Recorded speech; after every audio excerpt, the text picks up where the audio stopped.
Cette semaine, Destination Francophonie vous emmène à New York. Magique, vertigineuse, c'est la ville des villes. Son énergie inépuisable se ressent à tous les coins de rue. New York concentre aussi toutes les aspirations du monde en accueillant sur son sol l'Organisation des Nations Unies. C'est ici que les représentantes des femmes francophones ont décidé de se réunir pour faire connaître leurs droits. Mais pour elles, faire entendre leur voix en français dans cette enceinte internationale reste un combat difficile.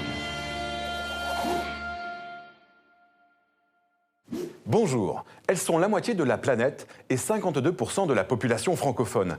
Elles, ce sont les femmes qui revendiquent l'égalité des droits, l'accès au pouvoir économique ou encore la fin des violences qu'elles subissent. Or, depuis quelques années, lors des négociations internationales, le droit des femmes stagne dans le monde et dans l'espace francophone. Alors, elles ont marché ensemble dans les rues de New York lors de la Journée internationale des femmes. Qu'elles soient ministres ou représentantes de la société civile, elles sont venues de toute la francophonie à l'ONU pour porter la position de leur pays sur le droit des femmes.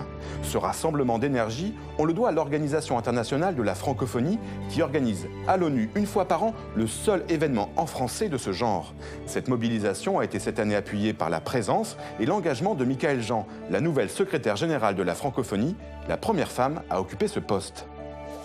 Officiellement, à l'ONU, le français est la langue de travail avec l'anglais. Or, dans les faits, le français est marginalisé, notamment lors des réunions de négociation où aucun système d'interprétation n'est prévu. Une situation d'exclusion que dénoncent les femmes francophones. Regardez. Nous n'allons pas nous laisser avoir, parce que nous avons constaté qu'il y a certains documents qui se font et qui ne sont pas traduits en français. Alors il faudrait que cette parité aussi nous l'ayons en ce qui concerne les langues.